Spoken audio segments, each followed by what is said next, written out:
Hey, hey, hey, Aesthetic Clinic Growth Secrets crew. How you doing? It's Chris Trinity here. Today, I have the honor of interviewing somebody who is an innovator and a leader in every sense of the word within the aesthetics industry. He's the founder of the multiple award-winning 3D-lipo brand. The prestigious awards that they have won include Best UK Aesthetics Device Manufacturer, Best Beauty Innovator. Currently, 3D lipo treatments are being delivered in over 1,000 clinics across the UK. The treatments, which include things like fat freezing, body contouring, HIFU, laser hair removal, are enjoyed by celebrities, including X Factor stars, soap stars, and also reality TV stars as well. Fun fact, this guy was also invited by Lord Sugar aboard his private yacht as a thank you for helping to contribute towards the ongoing growth and success of Dr. Leah's clinics. I'm joined today by Mr. Roy Cowley. Roy, thank you for joining me so much today. Hey, Chris. Nice to be invited on this. And I don't think I can live up to your intro, but let's give it a go. Great. Okay. Well, Roy, why don't we start off a little bit with your story? If you can just give, for anybody who's not familiar with you, if they've been sort of living under a rock within the aesthetics industry, why don't you just give us a little bit of information about yourself, your background, sort of how you got established in the industry, and then if you could bring us up to where we are today, that would be fantastic. I think I could probably summarize it as a roller coaster, Chris. There's been highs, lows, all the way, a massive journey with some kinks in the road along the way. I actually got introduced to the beauty aesthetics industry in 1989. I opened my own clinic, and actually it's the same clinic that we now have the flagship clinic so many years later. So that was my first introduction. As a clinic, it was very much beauty, soft beauty, and toning tables, which was motorized exercise at the time. So my involvement with it was, apart from the marketing side and general setup, was limited. So I started to explore other avenues. I wanted to get very much, I love the industry and wanted to get into distribution. And my first venture was representing a company called Biotherapeutic several years ago, and the non-surgical facelift microcurrent. And we were very successful with that. We kind of, I suppose, at that time, were a Me Too product to Casey. We're following in their footsteps. They did a great job. It was a great brand, and obviously learnt a lot from that. Other areas along the way, because we wanted to expand our portfolio. Crystal Clear is an example. We were one of the first companies to introduce laser hair removal. And then the recession hit several years ago. We were geared a little bit too highly at that time. And it forced me then to kind of reinvent myself within the industry, learning by, I guess, all the mistakes, the positives along the way. And thought out the box. And something we could probably put in a separate presentation is very much what's called blue ocean thinking and blue ocean marketing, where I wanted to create a concept that was non-comparable. If I just brought out a fat freezing machine, then someone's going to bring out a fat freezing machine with 2 heads, 3 heads, 4 heads, cheaper, faster. It was time to think out the box, and that's what I created, a multi-technology platform which had 3 dimensions, and hence the eureka moment of 3D. And from that point onwards, it's been a very exciting journey, not straightforward all the way. There's been challenges like any business. But, I love this industry. I don't believe in chasing the money. That was a big thing that really changed for me, was I wanted to create something I was passionate about, preach about it, and, the money will follow, right? And that's probably covered in one of the latter slides. But that, in brief, is where we are. And from that point, we've diversified into other ventures, and key aesthetic services to bring it up to date. We own our own corporate facility now, and we've just achieved our ISO 13485 of recognition of our quality system, which is an indication of kind of where we're wanting to move in this industry. Amazing. Well, you've certainly had a lot of accomplishments along the way. Could you just tell me, like, sort of maybe one of your proudest moments, sort of over the past 10 years with the 3D brand? Well, my wife's in the background, so I have to start off by saying it was meeting her. So I won't get away with it otherwise. I've got to live with her every day at the moment. So let's just keep the peace. Probably the best accomplishment was founding 3D and creating the Blue Ocean product that we did at that time.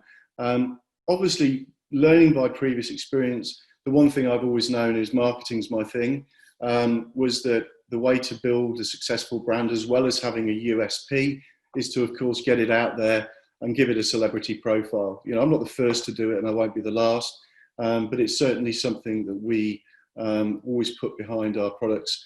Like you said, you know, some of the proudest moments of my career, one is going to Simon Cowell's house, which I can't tell you, I shouldn't tell you, so don't publish that one. I won't tell you what he had, so maybe I'll get away with it.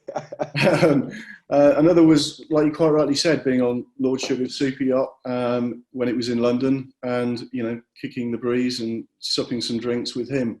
You know, these are just some of the moments in the industry that you have to pinch yourself.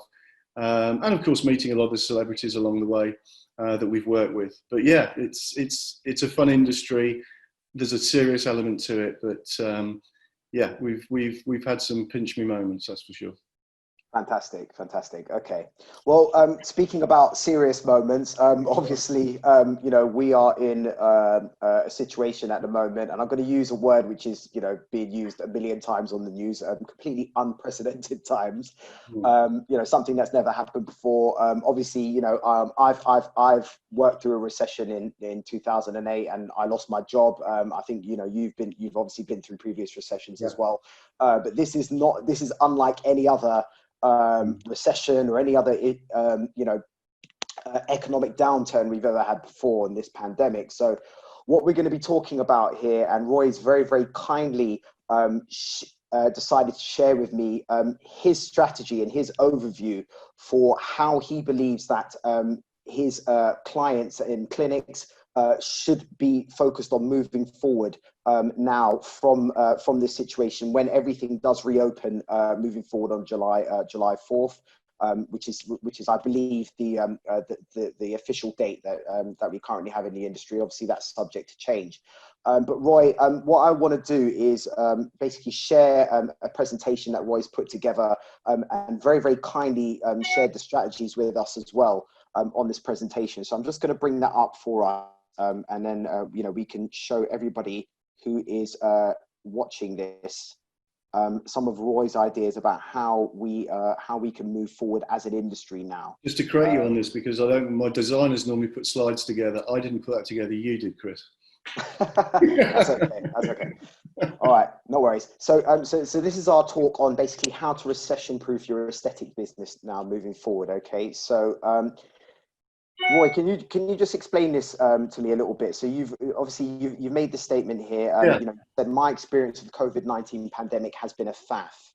I mean, obviously, if you look at the word faff, you probably think, well, you know, I'm not doing this whole thing, or I'm doing it a complete disjustice. And faff is really just my summary of the kind of 3 steps that I've been through myself, and that I've realised. First one, if you just move the slide through. It stands for fear, acceptance, and fight. Moving on to the next slide. I think this is something that everyone went through. You know, I mean, God, how fast did this thing hit us? You know, there was probably a double whammy, because there was a period where there was some fear in the marketplace. We were certainly getting people cancelling orders because they were worried about what was going to happen. But that escalated very quickly to when decisions were taken away from everybody when we had the shutdown. I think I went through a couple of weeks where, probably like everyone else, you were like a rabbit in the headlights. We all were frightened, not only of the physical potential consequences of the pandemic and the threat to our health and to our staff, but also to the, you know, financial consequences. So, you know, some of the things that would tag under fear would be, you know, what's going to happen to our businesses? How are we going to move forward? Will we achieve our goals or budgets? Or certainly we're going to have to readjust and rethink that and rip those up. Will there be a change to the business model going forward? How can I protect my staff? How long is it going to last? You know, what changes is it going to make in the future? Kind of the other adjustments with the likes of insurance, PPE, and changes that we'll have to bring into the business, and the cost that might imply. And, you know, what's the future at the other end of this pandemic? I mean, it's just this level of uncertainty. that surrounds us. So moving on from there, I think following the kind of fear section, there had to come a level of acceptance. You know, one of the sayings that I've used frequently through this whole thing is that you can't swim against the tide. You know, if you struggle and swim against the tide, if I was out there sending out e-shots, trying to sell machines, you're engaging with an audience that's just not there. You've got to, insensitive, isn't it? It's very insensitive. It's very insensitive. So once the kind of acceptance started to hit, there were certain things. Acceptance is different to denial. You know, denial is something that you bury your head in the sand, hope it's going to go away, and this thing isn't. So it's facing it between the eyes, accepting it, but not being in denial of the consequences and the things that you've got to action. So just look at a few of those now. My focus, I mean, it's all very well, people might say, well, you know, you're lucky, well, you've got a big company. Well, big companies have got big overheads. So, you know, it's something that we had to react to. I was very swift in the implementation of certain things, which was looking for bottom line savings immediately, furloughing the staff, organising equipment lease payment holidays. Well, that's not necessarily applicable to us, but that's certainly, these are the type of things that people and clinics need to look at. So there's the negotiation of kind of rent, mortgage holidays, because you've got your personal expenses, you've got your business expenses, arranging payment plans with creditors. You know, this is something that people within this environment at the moment should be understanding. We're all in the same boat. Some of the, you know, the things that, you know, following the kind of fear, there's certain things kind of came about where gradually they unfolded. The, you know, government loans, you had the bounce back loans, you've got the grants. And I have to say that certainly for my business, the whole furlough element, we haven't taken advantage of loans, but I'm not discounting that. That might be something that comes forward. But this has enabled us to keep staff and to move forward. Now, I know from a clinic perspective, because we have a clinic, the grant of £15,000, the furloughing of staff, and the availability of a bounce back loan. And if someone doesn't know about that, then by all means get in touch with myself or yourself. It's something that literally within 2 days, the money will be in your account, and it's 25% of your turnover to a maximum of 50,000. You know, these things are lifelines to our business that's been shut down for such a long period of time. I think that, you know, again, for me, what I'm kind of seeing it out there as well. Once all of this stuff had been implemented and you've done the best that you possibly can and you put your business in the best possible position, to sit at your desk every single day is not productive. You know, also to be thinking negative thoughts, building, you know, the sky's going to fall in every single day.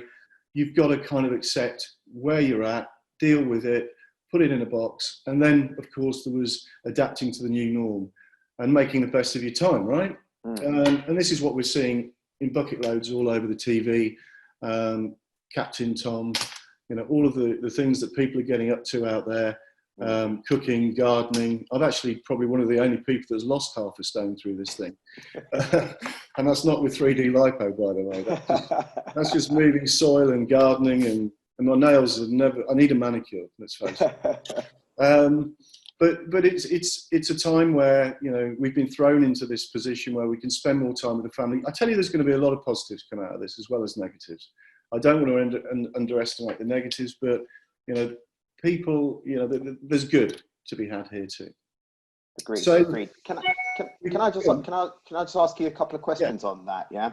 So one big thing that I've had, particularly from some of my clients as well, is you know, basically you know, organizing payment plans with creditors. Okay.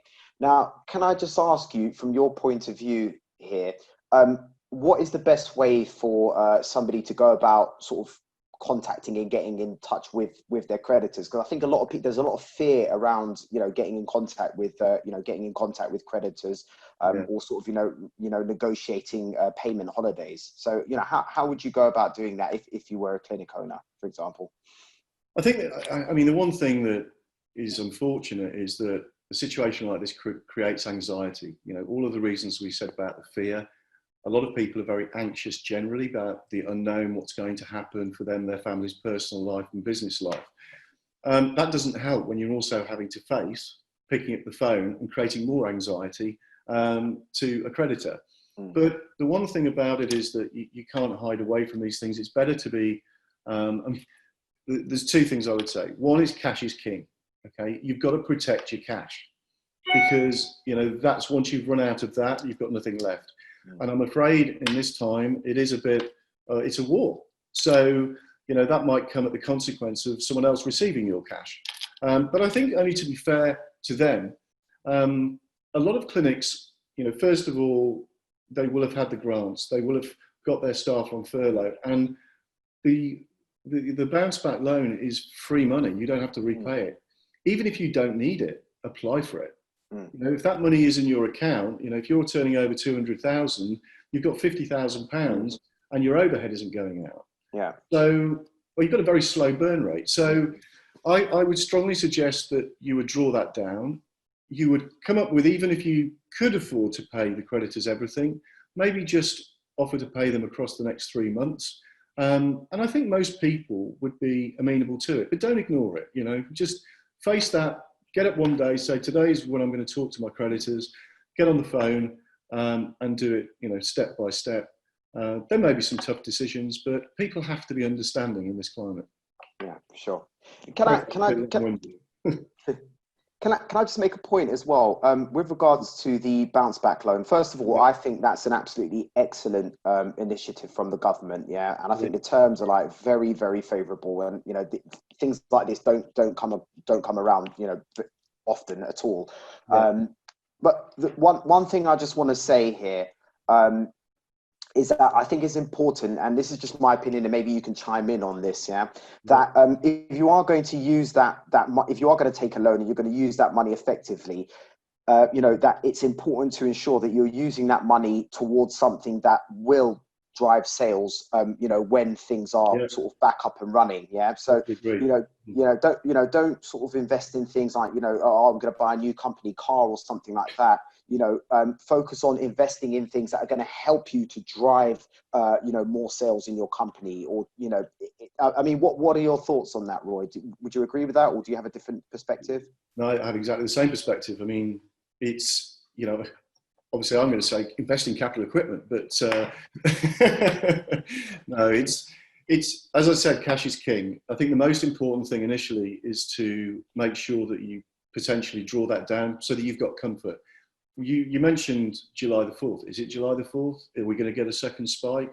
You know, could something else happen? So, you know, the first thing I would say is probably at this stage is to just have a buffer, even if you don't need it. You don't have to, you could repay it the minute you open up and you've got the confidence with no penalty. So these are the type of things that, even if you don't need, apply. It's easy. It's a very simple form. You get payment within literally 24 to 48 hours. But you're quite right. Once you've got the confidence that you're back at work, or you're about to go back at work, that's the time to probably invest that money to benefit the business for sure. Yeah, don't go out and buy a new company car. Yeah, sure. And then the final step in FAF is obviously FI. So absolutely. Yeah, well, you know, again, getting back to this point about sensitivity and understanding people's moods, you know, at 3D, the first thing we're not going to do is start promoting offers on equipment. It's insensitive and it's not right. What we're doing is we're putting an initiative in place that's surrounding our own 3D PPE, which we'll outline in a second.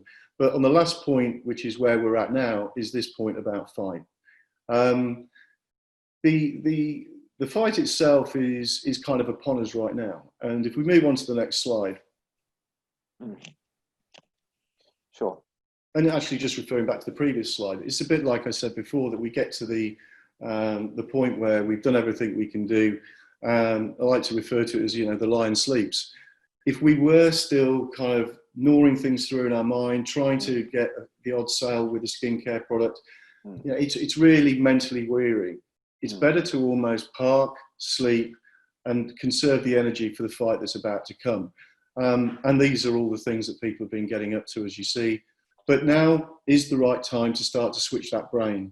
You know, we've got to start getting to a level of normality, and that's not going to switch on overnight. So the fight is about now, and it's about the preparation. So if we move on to the next slide. Sure. So this is basically the 3D aesthetics. This is your own basically PPE model, isn't it? Yeah. Well, yeah, we've given it a name, PPE, for all the reasons that we'll come on to. But, you know, the one thing we're not doing, I must reiterate, is selling PPE because, you know, again, that that's something that a lot of people are jumping on the bandwagon right now, and there's very good reason why I feel we shouldn't do that. And but however, you know, yes, we've been in the industry a long time. There's a lot of organisations with a lot of experience. Now's the time to pull together, you know, with groups such as yours, to assist each other to really get back to the table and get the industry back on its feet. So yeah, move on. So the first P in PPE is prepare. So this is talking about what the new norm is now. Yeah. Yeah, absolutely. I mean, there's some fantastic organisations out there that work really hard. One is JCCP, the Joint Council of Aesthetic Practitioners, with the support of Skin, and they've developed a 17-page document, which is all about the best safety practice for clinics when returning to work. Now, I don't want to go through all of this now. It's something that we have adopted and investigated, and we'll be applying to our own clinic. But now's the time to really start to look at these resources. There are plenty of them out there. It's not just the JCCP download, which you can get. And I believe you're going to be forwarding this on to your members, right, Chris? Yeah. Yeah. But that's a very concise document. But if we move on to the next page, you've also got BABTAC and HBF, ISPA. A lot of that information has been collated by Professional Beauty magazine. So all I would encourage people to do is to really start now looking at these resources that are available and preparing for the fight, because this is going to be the new norm. There's a lot of things involved, but preparation is key at this stage. Part of the preparation, I mean, yeah, you might have used some of the bounce back loan to redecorate your clinic. You know, this is part of the preparation. So redecorate, revive, and also then just investigate what the new norm is as far as the safety procedures. Yeah, certainly. These links will be available in the these links will be available in the post once this video goes live. So everybody will have the chance to get access to these links and to digest the content and the information in here. So it's really, really important, as Roy's saying, you know, quite rightly, as part of the fight is preparation. Yeah. So it's just understanding, you know, the, you know, legislations and, you know, basically the guidelines that are being put out by the various different professional bodies. So Roy, thank you very much for sharing these with us. So once we're prepared and once we're, you know, mentally ready now, we're going to go out and we're going to fight, to get our business back on its feet after COVID-19. The next step is obviously to protect. Yeah, part of the preparation really, but I mean, this PPE, the news is dominated by it. There's plenty of people out there supplying, but the key elements, again, I don't want to go through every single element of how to apply PPE, how to take it off. We can post the resources and the links to these, but the most important key points is three. One is understanding the minimum requirements, i.e. what you have to wear for aerosol and non-aerosol treatments, the correct sourcing and understanding the standards. That's a really important thing. There's going to be many people trying to profit out of selling PPE, right? So it's important to, and I think that's probably on the next slide. Then moving on to that, it's educating your staff. You've got a responsibility on how to use it. It's not just a question of saying, here's your PPE. There's ways of applying it. There's ways of taking it off and the ways of disposing of it. Again, there's some really good government resources on that. And it's part of this whole thing is to really communicate with your staff on these, not only the best practices for opening and the new procedures, but also how to apply the PPE. So moving on from protect, there you go. For example, looking on the screen there, you've got the different standards for Chinese KN95 and the American standards of N95. It's worth just understanding these things and the benefits of the different masks and proper usage of them. This is something where there's lots of resources out there for you to look at. Sure. Okay. And then the next step is, once we're prepared, we're prepared, we're protecting ourselves and our staff, and obviously, importantly, our clients.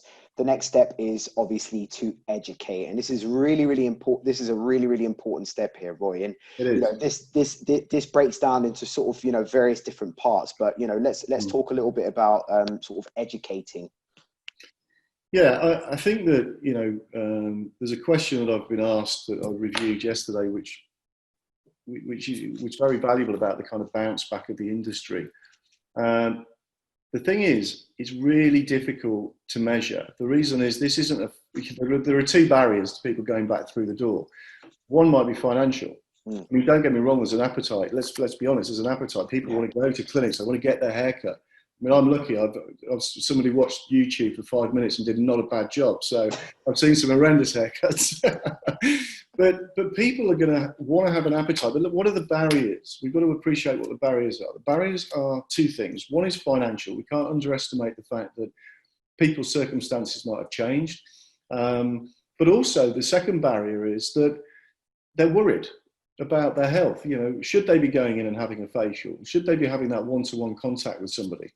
And this is why, part of the kind of fight to get the industry back on its feet has to be to, before you start sending out your e-shots about 50% off fat freezing this month, you've got to be having a very sustained campaign, educating your customers about the safety measures that you've put in place and what a safe environment it is to come back to.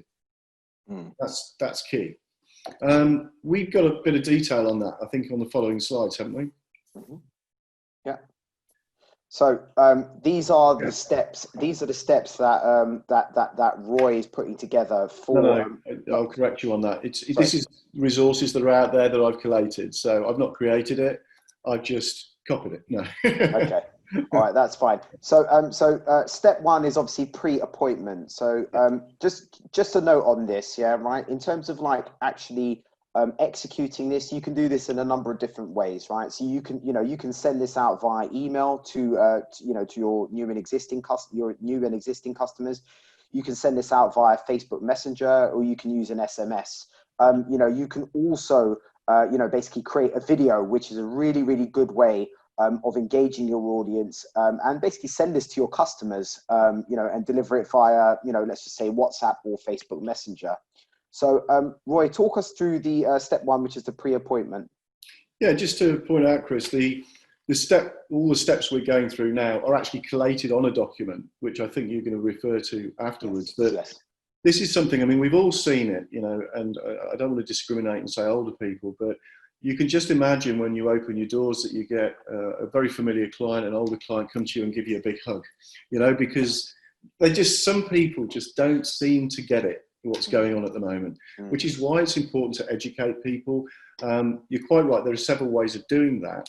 One of which is, I guess, with the likes of, the till systems that are in Forest. When you confirm an appointment, it goes out, well, all of these measures can be part of your confirmation process. If you haven't got that, then a simple email or a text, exactly. So the first step is all about pre-appointment. So at least 24 hours before the appointment, you must notify us or a member of us if you've been in contact with someone that's had symptoms of coronavirus. For a full list of symptoms, click here. So obvious one, but certainly very important.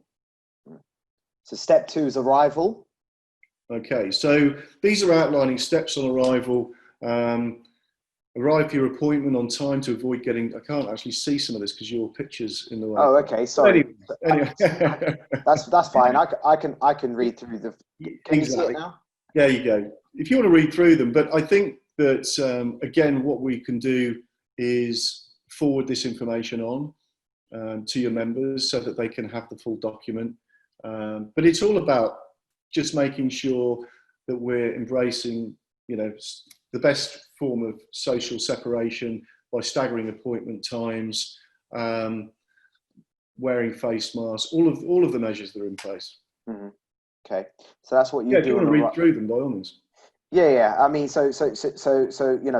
number one is, please arrive at your appointment on time to avoid getting there too early. Please wait outside of the clinic door, practicing social distancing with any other clients until greeted by a member of staff who will open the door for you at your allocated appointment time. We are running a strict policy of no guests allowed. You must arrive at the clinic unaccompanied with no children or excess shopping bags. Each client will be provided with face mask upon arrival to wear for the duration of their visit to the clinic. Face mask must be worn at all times as we are in close contact during treatments. Each client will have their temperature taken on arrival using a contactless infrared thermometer. All clients will be required to sanitize their hands on arrival, and upon completing their treatment prior to leaving the clinic, we will provide hand sanitizer. Okay, so that's step 2 on arrival. Okay. Step 3, payment, which is a really, really straightforward one. But, if you just talk us through this very quickly, Roy.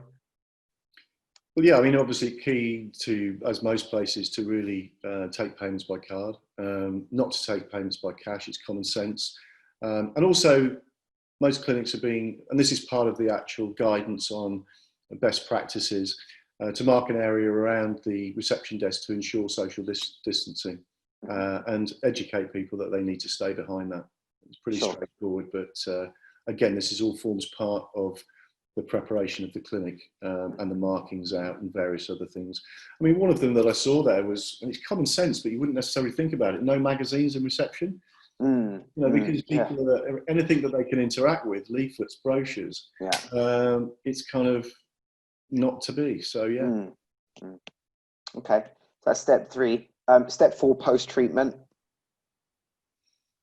So really this is, again, common sense, but we're informing them that should they become unwell within 2 to 3 weeks after the treatment, that they would notify you in order to enable contact tracing. Great thing. It's all about keeping each other safe and thanking people for their support, and inviting them if they have any questions about any of the above. But yeah, these are all sections as part of a document that would go to the client ahead of them coming to the clinic for either a consultation or a treatment. Wonderful. Okay. So basically this part here, we talk a little bit about how to educate your audience. So this is your scene, Chris. Yeah. Okay. So to communicate how you have adapted your business throughout the pandemic, you can use a variety of mediums to spread the word to your database. Okay. So here are some ideas. Some of these are from Roy. Some of these I've added in myself. Okay. So number one, and this is probably in my opinion, the most impactful, is to basically create a video on social media. Okay, so I have some of my clients for the official shutdown. One of my clients put together, well, in fact, 2 of my clients put together an absolutely fantastic video, which was basically a walkthrough of the clinic, literally from the front door of the clinic. And you can do this very easily on your phone, like just in selfie mode, or get someone to film you. But literally, a walkthrough of your clinic, showing customers what steps you are taking to ensure their safety. So you can show where their hand sanitizers are, where they can get gloves, where they can have a mask, etc. How you've prepared your rooms, right? So it's really, really important. You can add a blog or specific page to your website to communicate the changes that are taking place at your clinic. Okay. I would highly recommend, if you are going to do something like that, then with regards to that blog, then what you want to do is, that will be used mainly for existing clients. So you might want to send that out in an email to your existing clients. The third one is send email communications to your clients on platforms such as Forest or MailChimp, or any other email marketing platform or channel that you're using. Keep clients posted with updates on your social media platforms. So again, even quick 30 or 60-second videos just talking about something else that you've put in place to help people to ensure their safety, and that you're also sort of conforming with regulations as well. A poster within your clinic outlining the measures that you've taken in order to protect your clients and your staff. Okay, I know your clinic in Leamington Spa is full of like amazing posters and different bits of information about various treatments and things like that. So I'm sure that you guys are going to be putting up some good posters inside of the clinic with regards to outlining the measures that you're taking. And then finally, social media, and I really, obviously everybody knows me for, for focusing on paid advertising in order to generate customers, but also, to help with brand awareness as well. I highly advise, that you do paid advertising, and consistently educate your existing audience on how, on ensuring that you have their health and their safety in mind first. Okay. And it really helps if you have let's just say an email database, or a list of customers, or if you have a good following on your various social media pages. Okay, in order for you to do a paid advertising campaign with a video talking about what measures you're taking in order to protect your your customers. Okay, so by doing these things, you're going to instill confidence in your clients that you're ready, and that you are back for business. Okay, all right.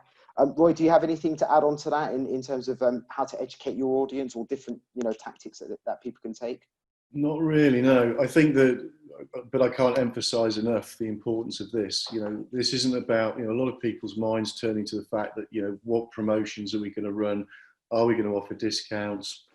No.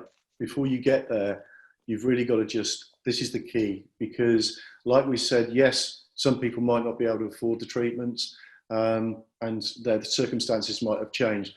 There is an appetite for treatments. The only thing we need to do to remove the barrier of fear from the clients is to educate. And we've got to get it out there as an industry and as an individual clinic that we are safe and good to go.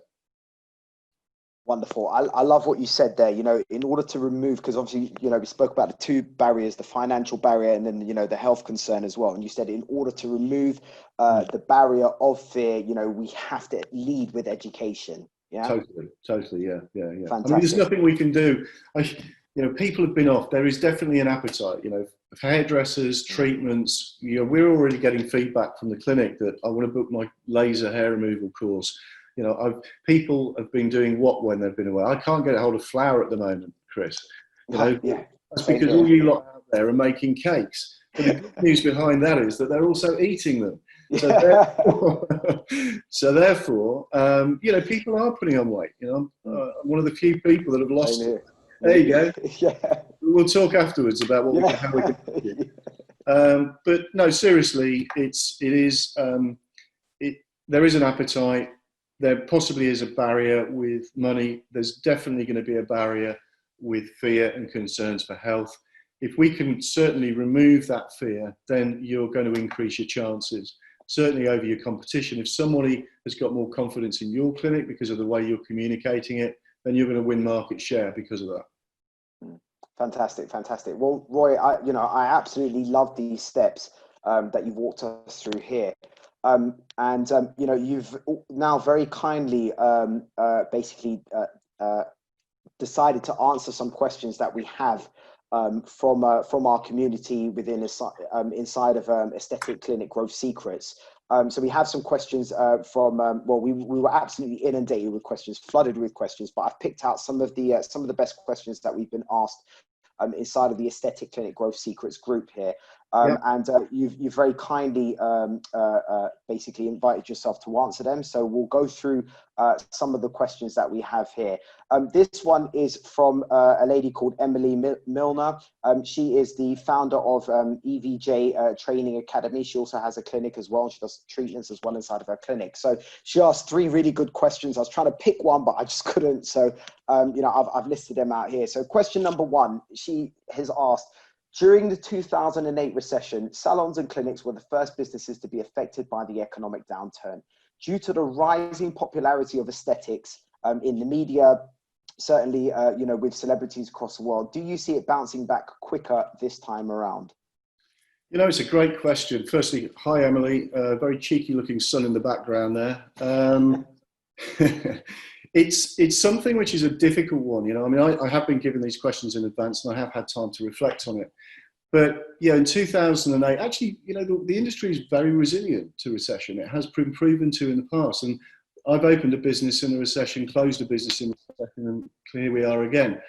the one thing that we come back to, which we've already kind of played out, that is an unknown in this whole thing, is yes, there's going to be an appetite for treatments because, you know, people want to treat themselves. Is this, we're getting back to this whole thing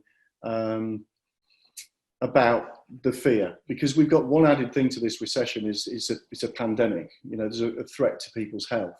So my answer to that is very simply, I do see our industry bouncing back. I am hearing there's an appetite for what we do. However, it really is the unknown of this COVID. And I think that the good thing is our industry is going back a bit later than most. So confidence over the next month is gradually going to creep back in. You know, people are getting out now. I think if we were opening now, it would just be a disaster. I think that during this month, there's going to be an improvement in the way people interact with others. And hopefully there's going to be great news on the news and everything's going to get better. And that will, as well as us educating the clients, give the confidence. So it's a bit of an ambiguous answer, but I think you know why. I should be working for the government. The question 2 then, Chris, what's that? Yeah, question 2, and I love this question because this is a question that I would ask myself, right? So it's question 2. If you could go back 20 years to when you first started out in business, what advice would you have given to your younger self to accelerate your growth? Yeah, great question. I think that, you know, what I wrote down there was, firstly, don't follow the crowd. You know, I mean, there's no point following the crowd. That's what I would call red ocean. You've got to create something you can own. And, you know, what I did was create something that effectively people don't copy. Now, it's called a blue ocean strategy. And this is something I would love to talk to you about and your members at another point. And then go out and shout about it. So very simply on that point, let's just say you were offering something which is a generic service, laser hair removal. There's very little way that you can actually promote that as a point of difference over another clinic offering laser hair removal. So in a red ocean strategy like that, what you would do is you would possibly get into a price war. Now, if you look at someone like Dr. Leah, what's she done? She's created the Dr. Leah bespoke facial. Now, that could comprise of something she's passionate about. It could be microdermabrasion combined with radio frequency, combined with LED, and she's given it a name. Now, when you do something unique like that and you go out and shout about it, no one can compare it to the high street and say, yeah, but I can get that cheaper elsewhere. So that's certainly very, very good advice. I think the other thing which I've always said is don't chase money. You know, if you're a business that's out there chasing money, then you know, it's not the right thing to do. If you find something you're passionate about and you've created, then go out there, shout about it, and the money will follow. Lovely. I love that answer. Thank you so much. The two big takeaways I got from that were, number 1, don't follow the crowd, and number 2, create something that you can own. I absolutely love that, Roy. Thank you. And this is the third question, and I've snuck this. I'm not sure if I sent this to you earlier, and I apologize. But let's see how we go with this. Obviously, with the rising costs of PPE, and this is, you know, something I've definitely seen in our group and in other groups. You know, how should practitioners, you know, clinic owners, academy owners, etc., how should they, you know, factor this into their costs? Should they pass this on to clients, or should they sort of absorb this cost? What are your thoughts on that, Roy? Yeah, it took a little bit of head scratching, that one, to be honest, because you know, have you calculated what the average price of the PPE would be for the therapist and also for the customer, Chris? No. I mean, it's likely to be under £10, which is a significant amount. I mean, if you're looking at an hourly cost and an individual treatment cost, I think the way I would look at it is that it should be absorbed if you can. And I think that what you would do is turn that into a positive marketplace, that you're investing in their safety at no extra cost.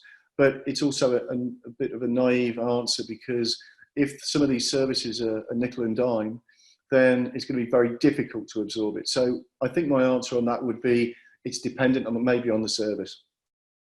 Okay, all right, that's fine. I think that's a great answer. So thank you for that, Roy. We have a question here from Seema, who's the founder of Bridgewater Aesthetics. So her question is, in the current and ongoing climate, when so many people have suffered loss, whether it be, you know, personal or financial, how can we advertise our services whilst being sensitive?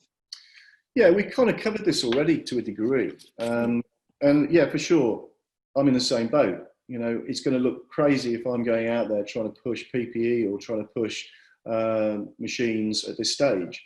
I mean, we're going to be putting in some initiatives that are there to stimulate business development initiatives for the marketplace. That's going to help people get back into equipment.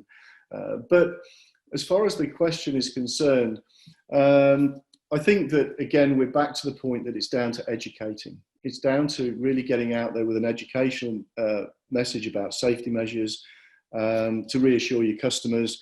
But I also put a little thought to that, maybe creating a slogan for all marketing: we're here for you when the time is right. You know, really to soften any advertising and promotion that you might have. It could still be an advert about your services. It could still be an advert about discount, but maybe just a slogan that you can add to that that makes it and softens it, that we're here for you when the time is right. Fantastic, fantastic. I love that. And again, you know, the key takeaway from that was, you know, lead with education about safety measures. Yeah. You know, but you know, do it. You know, make sure that it's on brand, and you know, do it with compassion as well, I think. Actually, there's one other thing I added to that. Something that could be seen to be good, which is what a lot of people are getting involved with, is maybe also supporting the NHS. Maybe people can nominate a member of the NHS that's done something special. I think they all have, but maybe for a free treatment once a week, or maybe putting a discount in place generally for the NHS staff. That could be something that could be, again, part of your advertising to see that you have support for the NHS. That's an absolutely fantastic idea, Roy. Brilliant. Okay. So I have a question here from Tawa, who's the founder of TD Aesthetics, and it's a two-part question. I'm very interested in hearing your response to the second question. However, the first question is, with so many aesthetic devices on the market, how can I assess which device will deliver the best return on investment?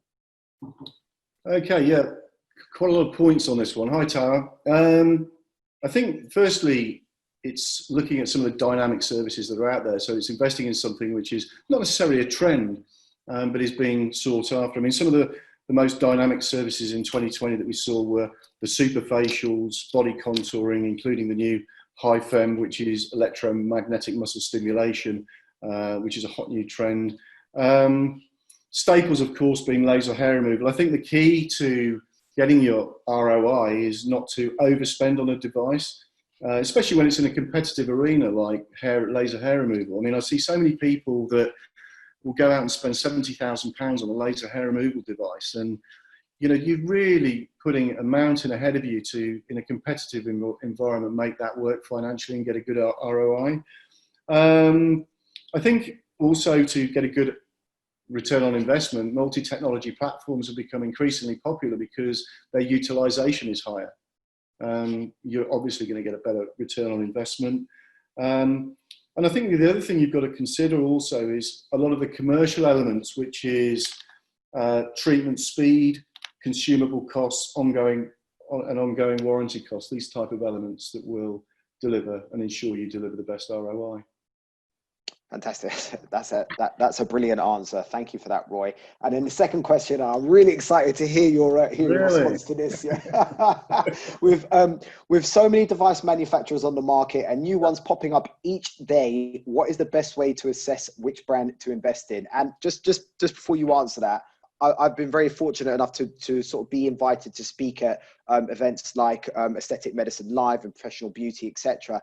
And literally every single time that I go to a new trade show, there is a brand new device manufacturer I've never seen before, offering, you know, something which is very similar, but it's their own brand or their own twist on sort of an existing technology. So, I mean, I do understand Tawa's question here, and I really empathize with anyone who is sort of struggling to make a decision in terms of, you know, well, which brand do I go with? So, Roy, please take it away. I'm very keen to hear your response to this, sir. Yeah, okay. Well, the simple answer is just 3D. No self-promotion at all, but just no self-promotion. Okay.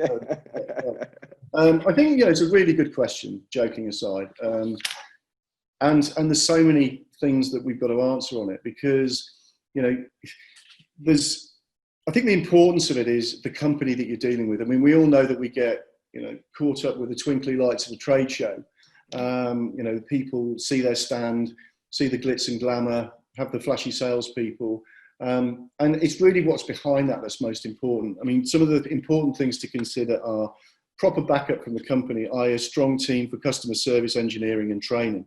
You know, you hear so many people that are let down by the fact that the machine breaks down, which we have to consider might happen, but there's nothing behind that company that really is there to support it. Are they accredited ISO 13485? Now, if someone's an accredited ISO 13485 medical device, either manufacturer or distributor, you don't have to worry about it, because you've got ISO, you have BSI or their notified body that is an independent stamp of their quality assurance. And believe me, it's very difficult to achieve. Post-COVID, it'd be proven to check out people's financials, right? I mean, one thing that's really important is that it's all very well, you might just prefer that device for whatever reasons. You've assessed that they've got a good level of backup and support. But what if that company has no financial strength and might not be there for you in the future? It's so easy nowadays to go on Companies House, do a search for a company, and to see that they've got a reasonable sized balance sheet. I'm not talking multi-millions, but you know, that they have the strength there to support you and the likelihood to be there for you. Never has that been so important as right now, of course, because quite often financials are very historic.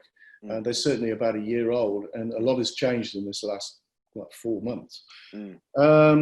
I think a recommendation is a really good thing to use, because and also when I say recommendation, don't take the word or the recommendations of the company. You know, phone this list of people. Go and find your own. You know, just phone a few people and investigate kind of like the results that they're achieving with those devices, the backup from the company, all of the questions and things that we've discussed. Just get an independent stamp. The other thing is whether that company, I mean, this is something that was a lot of talk recently, is about medical CE. You know, I mean, I'm an expert in this because, you know, I've had to research it and work towards it, because there's certain things within Annex 16 that really means now that they have to be medical devices, whether it's LED, whether it's radio frequency, whether it's lipolysis, i.e. cavitation and cryo. And it seemed that these companies are working towards a level of medical registration with their devices. Now, that was due to be in May 2020 because of the situation, the pandemic. That's been pushed back. It's likely to be another 18 months, but at least assess that they're moving towards that, because if the company isn't moving towards it, they're not going to be in the fight when it comes into force, and therefore you won't have the company behind you. So I would say that that is another element to it. I think there's going to be a thinning out of the industry for sure, going back. You know, a lot of the smaller organisations probably wouldn't be able to weather the storm here, unfortunately. But yeah, I think those are pretty good tips on how to assess who you should invest in. One other thing is probably most important, is not most important, but one of the most important is invest in a brand that invests in you. You know, I see so many arrogant companies out there, you know, some medical, some not, that expect you to buy their machines because of whatever reason they're putting forward, but they have absolutely no investment in the awareness behind that device. You know, one of the things that makes it easier for you is if you've got a company that is actively promoting a device and making it well known, then you're going to get the reward from that. So yeah, invest in a company that invests in you. Fantastic. All right. Well, those are some really, really great answers. So if I just sort of go back over them. So, you know, number one, you want to make sure that you're dealing with a company that has the proper backup and has the proper, you know, the back end support for their customers, you know, whether that be sort of engineers or, you know, whether that be customer services. Sorry, say that again. Training. Yeah. Training is very, very important. Yeah. Make sure that they're an accredited ISO. Yeah. I'm not saying that make sure that they are, because that if they are, it's a rubber stamp independently of their of their quality assurance system. So it's without question saying that they are operating a very high standard of quality assurance. Sure, sure. Okay. Obviously, you can look at, and this is really important, doing due diligence, looking on, looking on companies' house as well. Looking at their sort of finances and balance sheets. As you said, they don't have to have, turnover in the millions, but make sure there is a history there. Go by, recommendations, and not just company recommendations, but actually seek out, other practitioners who are currently using those devices. And that's very easy to do if you are in Facebook groups like Aesthetic Clinic Growth Secrets or Aesthetic Entrepreneurs. You can ask other people for recommendations on devices. Ensure that they're moving towards sort of a medical CE grading. Is that correct? Yeah. Right? Yeah. And then finally, and this is really, really important, make sure that the company is a brand that invests in you as well, that invests in their customers, okay, and that they're actively, promoting their devices and their products, out in the marketplace, because you will obviously reap the reward of those promotions and that marketing and PR. Yeah, is that right? 100%. Wonderful. Okay, that's fantastic. Question here from a lady called Natalie Meek, who's the founder of Retinas Clinic. Her question is, how do you envision future training taking place for academies and also device training for your own new/existing customers? First of all, hi Natalie. And Natalie is a customer of mine, so she lives literally around the corner from our office. So sure. There we go. Okay, so this is a really interesting question. There's going to be a new norm that we've spoken about, and one of the things is doing exactly what we're doing right now. Actually, this is the first time, apart from when we tested it through, that I've actually used a form of Zoom. I'm not used to this type of interaction, but I know that I'm going to get used to this type of interaction. I might be in touch, Chris. But there's a new norm going to be going forward, certainly if it's only short term, that our trainings and what we're working towards is that trainings will be conducted, and our goal is to try and achieve this using Zoom or Microsoft, help me out there, Microsoft Teams, there we go. Microsoft Teams, yeah. Yeah, exactly. So there is no, I think the thing is that we do things every day and we don't question it. It's the way we do it, it's the way we're used to doing it, and then something like this comes along and you can't. And it then makes you kind of question, well, is there another way of doing this?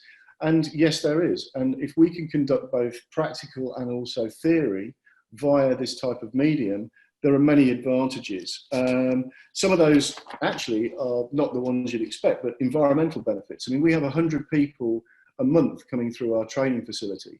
So imagine the impact and the carbon footprint of those people traveling to our organisation. You've also got the expenses that it would save. No hotel accommodation required. It saves the expense of travel, etc.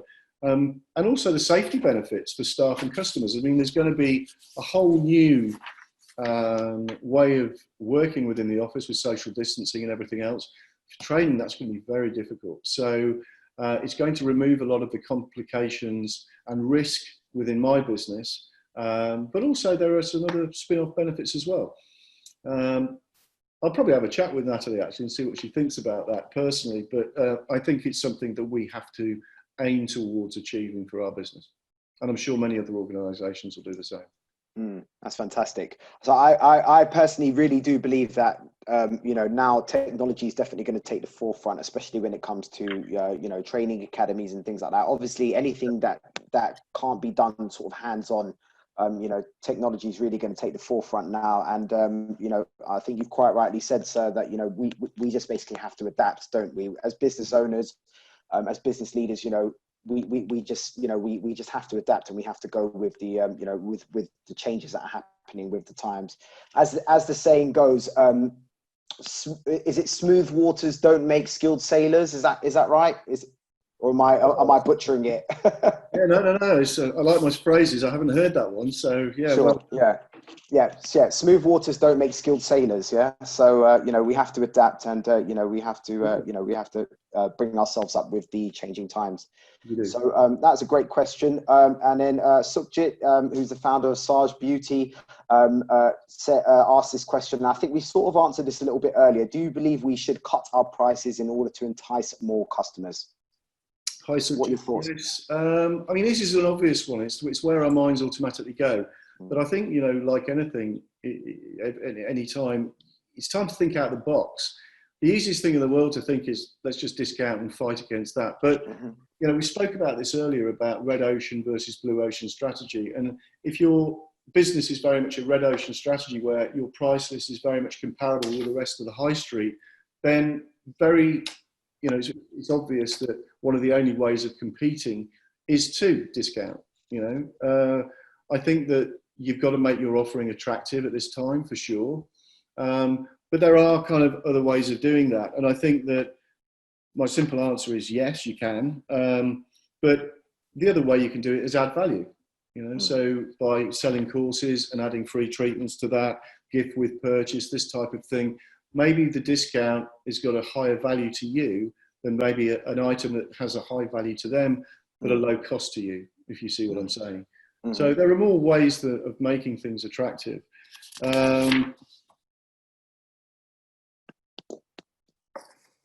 Vouchers maybe offering to cross-promote other services. So you could offer a voucher to cross-promote them into a new service that they get 50% off a new facial you're offering with the treatment that you're offering at this moment. Again, that not only acts as a form of added value and discount, but it means that you can cross-promote a new service.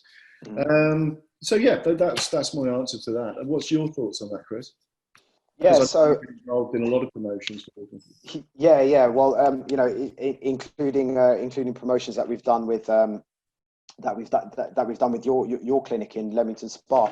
So I think that what you've just said about the cross promotion strategy, I think that's absolutely fantastic, and I believe that's something that Zach is actually deploying at the moment.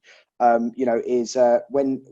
we've done is we've put together a form with Zach that just basically, so when you're going through the consultation process with the customer, you slip this form inside of the inside of the documents that they have to fill out during the consultation process, and you ask them inside of that form, what other treatments are they aware of that you provide? Are they aware of laser hair removal, that you do fat freezing or fillers or whatever it may be?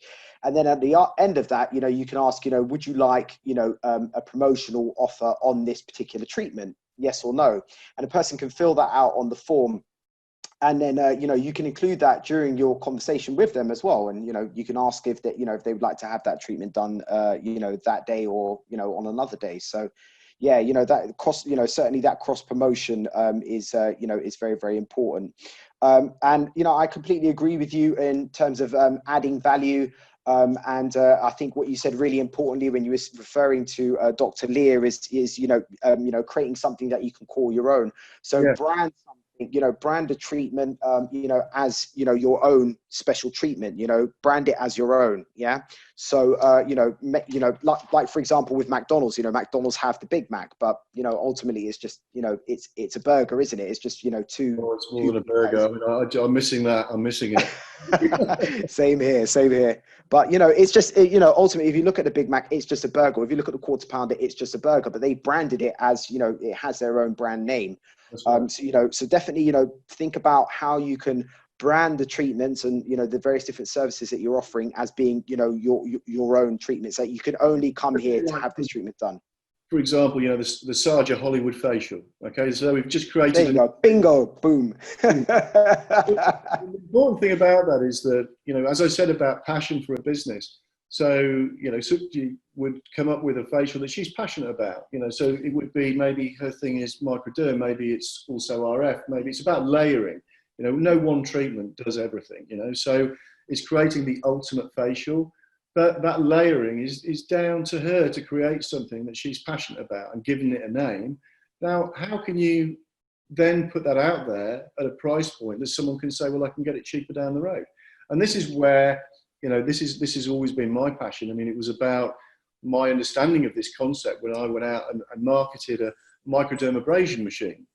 Now, I created, and I had a very intensive marketing campaign with a guy called Max Clifford at the time, and ultimately created a lot of awareness. But what did I do? I created a lot of awareness for microdermabrasion. It's foolish, because then everybody comes in behind that and effectively comes up with cheaper concepts, better concepts in some regards. So it's about promoting something and making something that's your own, and that kind of protects your price point. That's a fantastic piece of advice there, Roy. Thank you for that. This is the. They've now got a new facial as well. How about that? Say that again. They've now got a new facial I've created. Yeah, exactly. That's that's an idea that's worth a couple of £100,000, Roy, for free. Thank you. Thank you for that. All right. A final question from Kieran, who's the founder of Face and Body Med Spa. So she has asked here, and I think this is a really interesting question.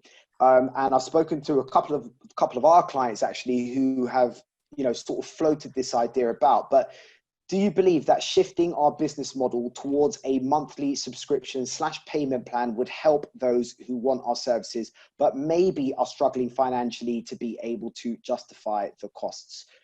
What are your thoughts on that, Roy? Or have you come across any clinics that currently do that at the moment? Yeah, I mean, I came across a gentleman, in fact, it might even be Kieran, that was running this type of concept very successfully up north. I struggle with this question because I find it, I did work out a few different models, but let's take, for example, if you were looking at a body contouring course, which would be kind of a course of 8, let's say, over 2 months, and then maybe you built in 10 maintenance treatments. It would probably be about 1,200 across the year. I cannot really then think, I mean, subscription, would it be just for like body services? Would it be for facial services? Would it be for the entire clinic offering?